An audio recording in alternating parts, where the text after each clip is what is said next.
નમસ્કાર. આજે ફરીથી એક વખત ઉચ્ચ શિક્ષણ કમિશનર શ્રીની કચેરી વતીથી આપ સૌનું હું અભિવાદન કરું છું. દોસ્તો, આપણે ગઈકાલે ખાસી બધી ચર્ચા કરી.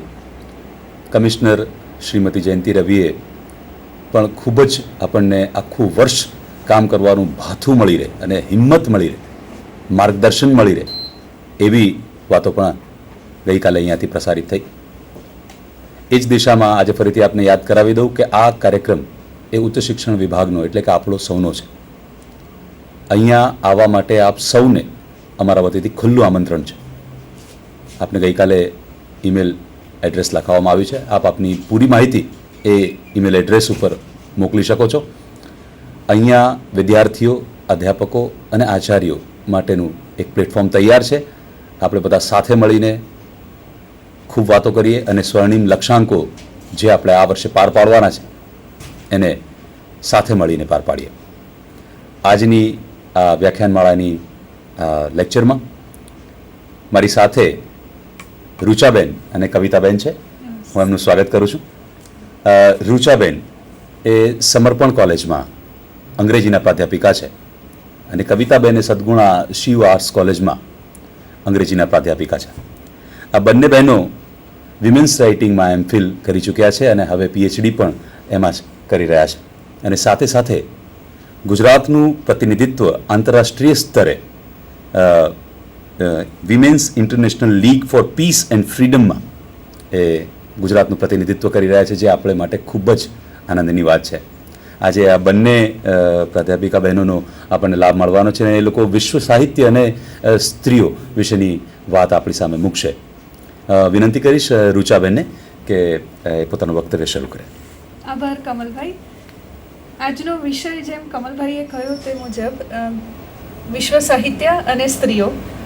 અમે જરા અંગ્રેજી એવું કર્યું છે કે global literatures and women, a theoretical overview.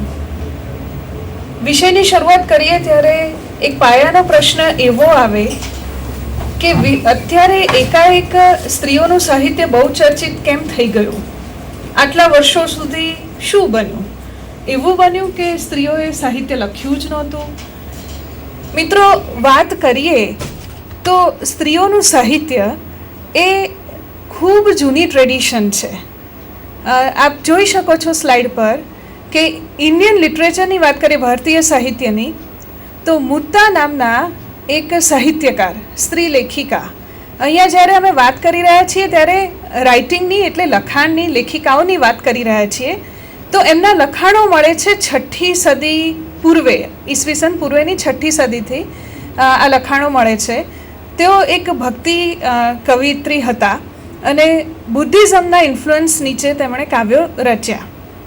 તેવી જ રીતે આપ જોઈ શકો છો કે સુમેરિયન સાહિત્ય જે એન્હેડ્યુઆના, જેમણે 2300 વર્ષ પૂર્વે એટલે ઈસવીસન પૂર્વે 2300 વર્ષ પહેલાં આ સાહિત્ય લખ્યું હતું. એમના કાવ્યો મુક્તકો છે. આ સુમેરિયન સાહિત્યમાં એવું મનાય છે કે એન્હેડ્યુઆના એ આ વિશ્વના સૌ પ્રથમ લેખિકા અથવા તો લેખક સાહિત્યકાર એવું કહેવામાં આવે છે.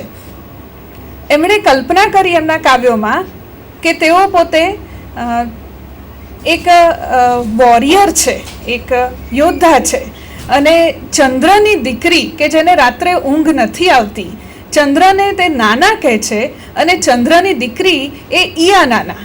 તો એ કહે છે કે મારે ચંદ્રની દીકરીને ચંદ્ર જેવી શીતળ, એના જેવી પડછાયારૂપ નથી બનાવી.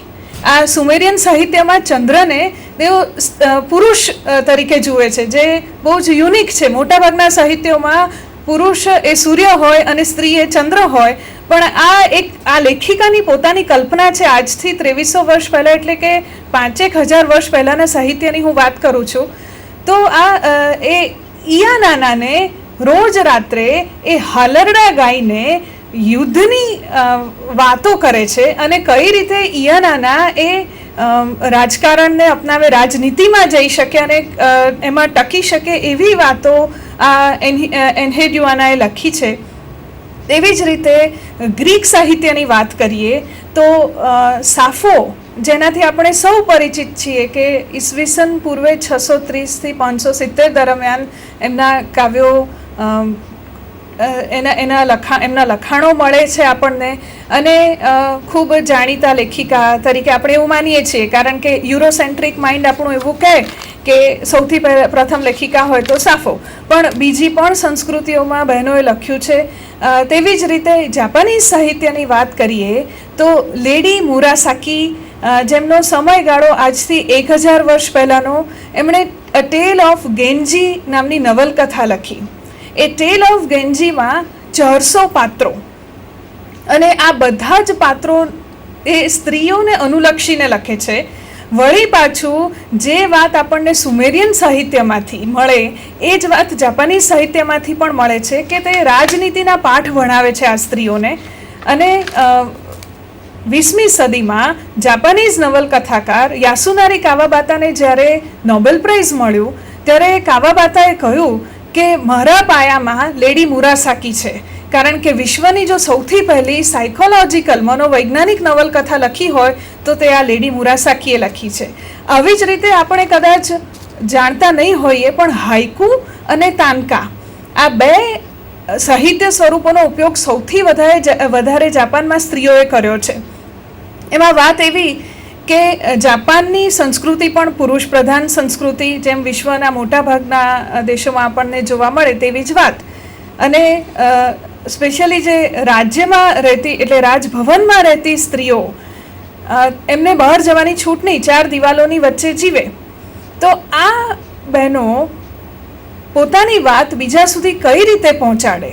તો એમણે દાસીઓને એ 5-7-5 હાઇકુમાં એ પ્રશ્ન લખીને બીજા રાજ્યની અથવા તો દૂર બીજા કોઈ ગામમાં કે બીજા કોઈ ઘરમાં રહેતી સ્ત્રીને આ પ્રશ્ન મોકલે, અને 7-7માં એટલે કે જ્યારે 5-7-5 અને 7-7 એ તાનકાનો પ્રકાર બને છે, એટલે પહેલાં હાઇકુ અને પછી તાનકા.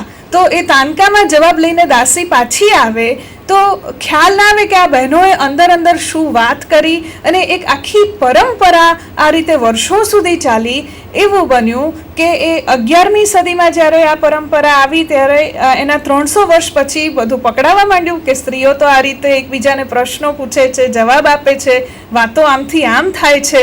તો આવા સમયે આ જાપાનીઝ સ્ત્રીઓએ નુશુ નામની ખાસ સ્ત્રીઓની ભાષા બનાવી, અને આ નુશુ ભાષા એ લખીને એના કેરેક્ટર્સ એ ક્યાંક એમ્બ્રોડરી કરીને, એટલે માં પોતાની દીકરીનો લગ્નનો ડ્રેસ તૈયાર કરે તો એની એમ્બ્રોડરીમાં ગીતો હોય, વાર્તાઓ હોય, પરંપરાઓ હોય, અને આવી રીતે સાહિત્ય સચવાયું વર્ષો સુધી. અને 2007માં આ નુશુ ભાષા જાણવાવાળા છેલ્લા જાપાનીઝ લેખિકાનું મૃત્યુ થયું, પરંતુ જાપાને એને સાચવીને રાખી છે. આજે ખાસ એનો અર્થ જે છે, નું એટલે સ્ત્રીઓ અને શું એટલે એમનું લખાણ.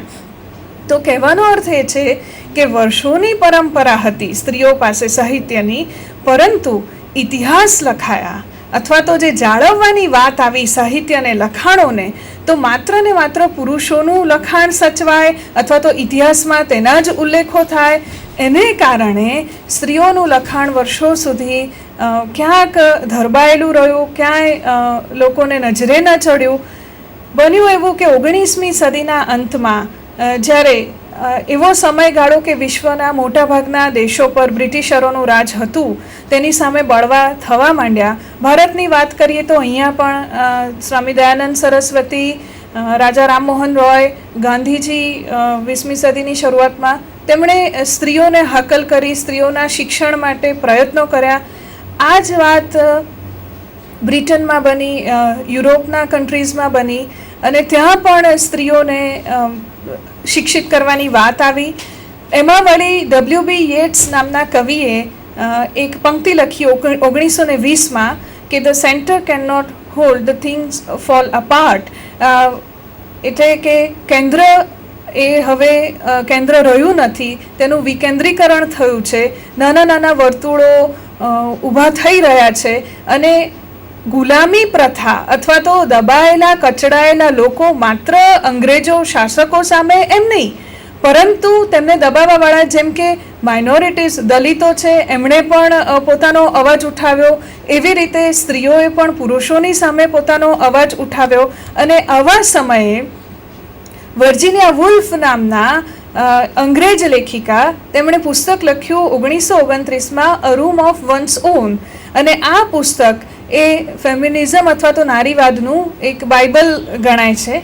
એમાં એમણે 4 વાતો કરી અને 5મો એક ખ્યાલ આપ્યો. તો એ 4 પહેલા જે પોઈન્ટ્સ આપ્યા મુદ્દાઓ, એમાં killing the Angel in the house. તો સ્ત્રીઓ માટે એક સ્ટીરિયોટાઇપ રોલ હતો કે હસતા મુખે જ્યારે પતિ કામેથી પાછો આવે ત્યારે કોઈ જ કમ્પ્લેન વિના, કોઈ ફરિયાદો વિના એ એક એન્જલની જેમ દેવીનું સ્થાન આપેલું એવી રીતે એને આવકારે. અથવા માં તો એ દેવી, એ સુપર હ્યુમન પાવર્સ આપ્યા હતા. તો સમાજે આપેલી આ વાતને તરછોડવાની વાત વર્જિનિયા વુલ્ફ કરે છે. કહે છે કે તમે પહેલાં તો આ ઇમેજને તોડો. ત્યારબાદ એ સ્ત્રી લેખિકાઓને કહે છે કે તમે જ્યારે લખવા બેસો છો ત્યારે એકચ્યુઅલી તમારા માટે એક ઓરડો શોધો, ફિઝિકલ સ્પેસ કે જ્યાં શાંતિથી બેસીને તમે લખી શકો. ઇંગ્લેન્ડમાં તે સમયે એવું થતું કે બહેનો માત્ર કિચન, રસોડા અને ડ્રોઈંગ રૂમની શોભા, આ 2 સિવાય બીજું કોઈ કામ હતું નહીં. અને એટલે એ કહે છે કે જ્યારે તમે સાહિત્યકાર તરીકે લખવા બેસો તો પોતાની એક જગા શોધો.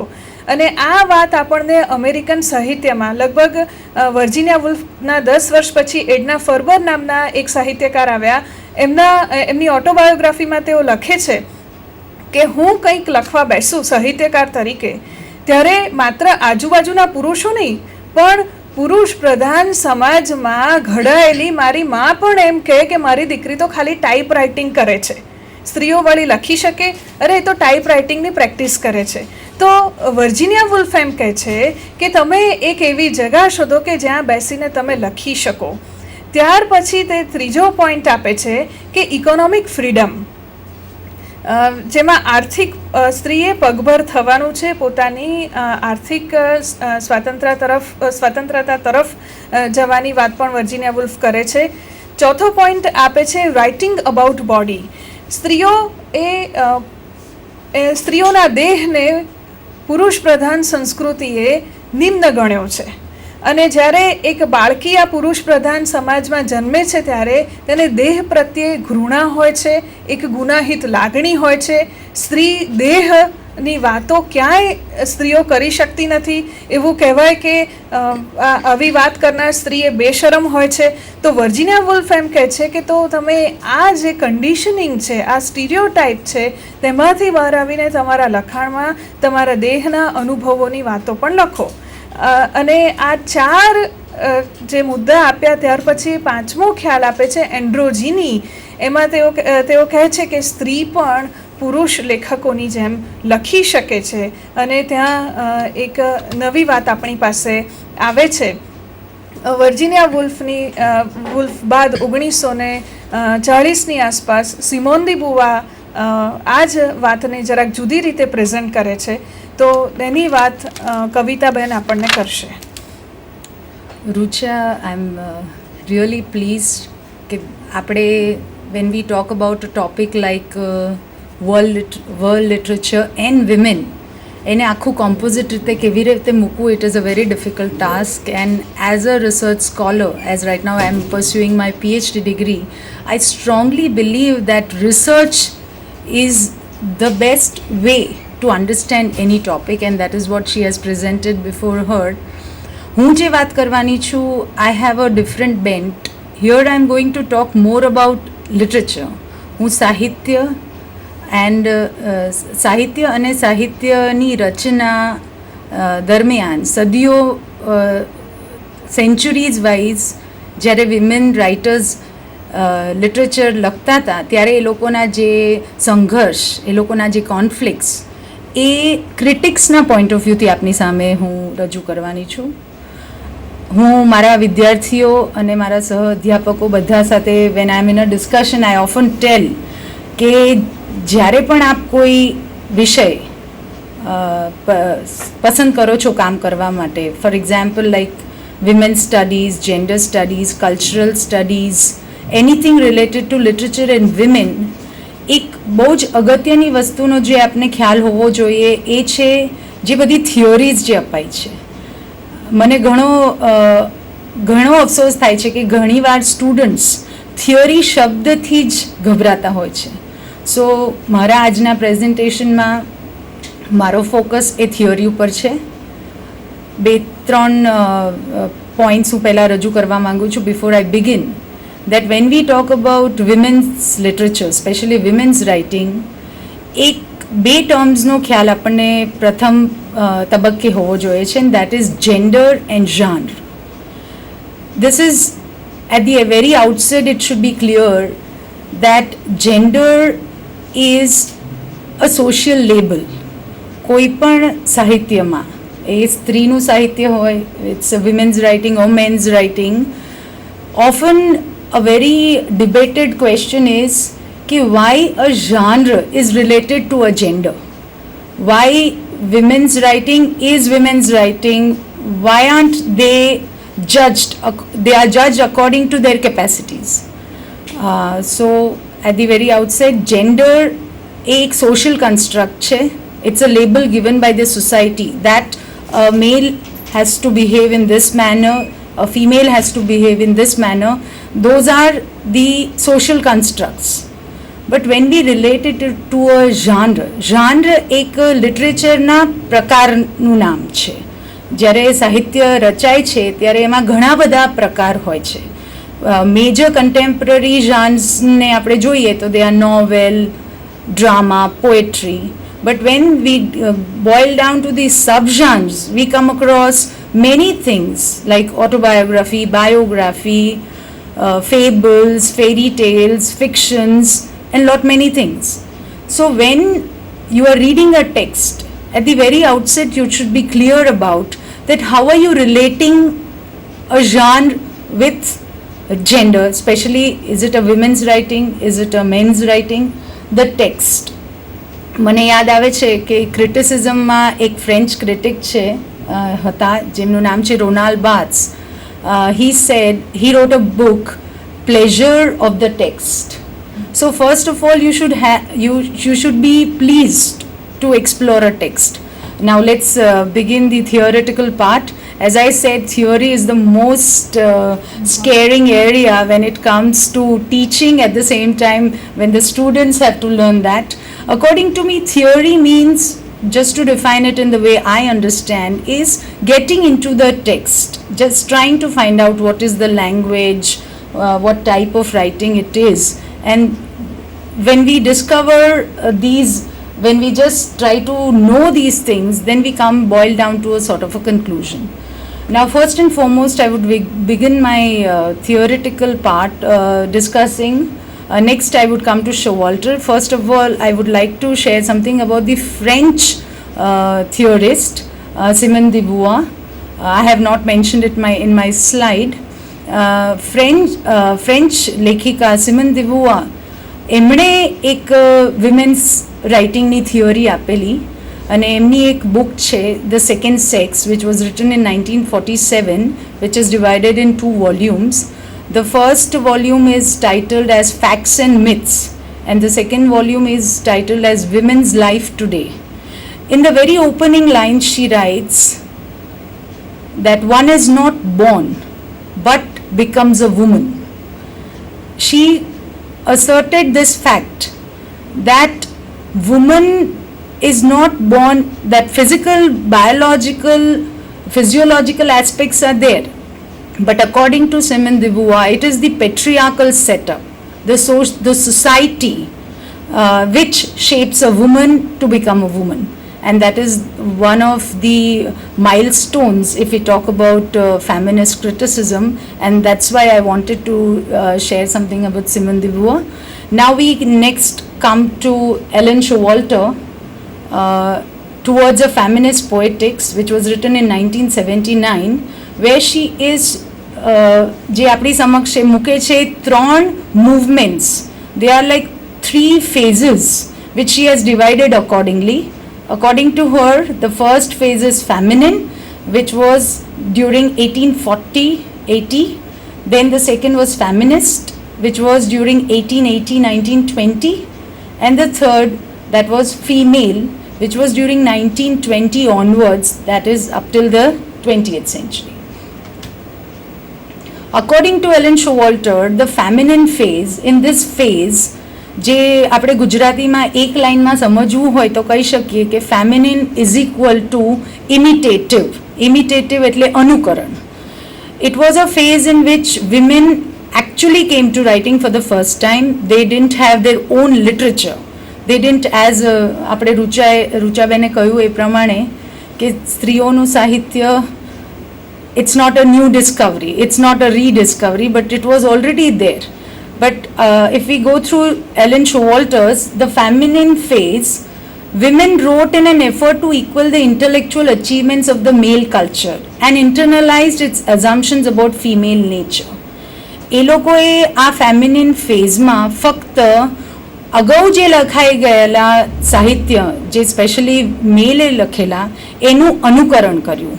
They had to go on a very straight track, just imitating them. And while this imitation process, આપણે સાહિત્યનું જો આપણે ઇંગ્લિશ લિટરેચર ઓર અમેરિકન લિટરેચર, એની લિટરેચર વી સી, આપણી પાસે ઉદાહરણો છે that women used to write under pseudonyms. Pseudonyms is, they used to write under the pretext of a male writer. But જ્યારે એ publish થાય ને રીડર્સ એને વાંચે ત્યારે ખબર પડે that actually they were women's writings. In this feminine phase, what are the characteristics of feminine phase? It was imitation, it was entering into mainstream writing, it was acquiring men's skills of writing and adopting mainstream genres.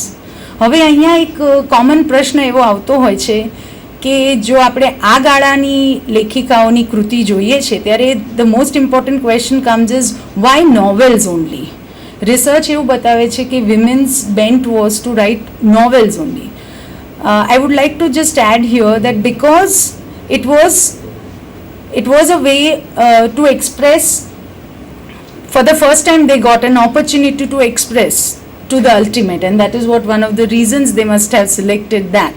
But if we just have a look today, we have all types of writing by women.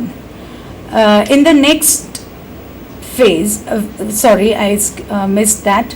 These are the prominent names of the writers during the feminine phase: Bronte sisters, Elizabeth Gaskell, Elizabeth Browning and George Eliot. Now the second phase, that is the feminist phase.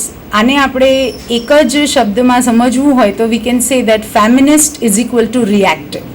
Now during this phase, women's writings were about the protest against the male standards and values and advocated women's rights and values, including a demand for autonomy, equality in all fields. What was the crux of this phase was that women wanted equality in all terms. When we talk about equality in all terms, એનું પરિણામ એ થયું that as women's theory, women's criticism, if you are aware of, કે movementsના phases છે, first wave, second wave, third wave. During this feminist phase, we come across writers who even went to the verge of radical feminism. Radical feminism is to be equal to men in all respect. They challenged the institution of marriage, institution of womanhood and each and everything, and that is again a militant sort of a phase. Then we come, the writers of this phase who wrote in this bent were Sarah Grant, George Egerton, Mona Craig, Elizabeth Robbins and etc. Now we talk about the third phase, that is the female phase. During this phase, women rejected both imitation and protest, two forms of dependency, and turned instead to female experience as the source of an autonomous art, extending the feminist analysis of culture to the forms and techniques of literature. આ તબક્કામાં the only way of writing was self-affirming, એટલે પોતાનું પોતાનું self identity prove કરવી. Now they didn't want to imitate men because they are now able to do that on their own. Other thing, they didn't want even to protest to get anything, but they wanted to give a new definition to their own self. That is the self identity. That is what they were carving for, and this is a phase which even research says that it gave a balanced sort of a picture of what women's writing can lead to. The prominent writers in this phase, basically women's novels or other writings, talk about the differences between men's and women's literature, advocating female tradition, celebration of womanhood. The writers who asserted on these points were Virginia Woolf, a very well-known name, Catherine Mansfield, and Dorothy Richardson. આપણે જ્યારે કોઈ કૃતિ ભણાવીએ છીએ ત્યારે students, specially students are eager to know that from the theoretical point of view, what difference does a woman's text or a male's text matters. Now here there's another theoretical aspect which should be kept in mind, especially when you are trying to evaluate a text, and that is gynocriticism, which is also known as the Poetics of Difference. When we have dealt with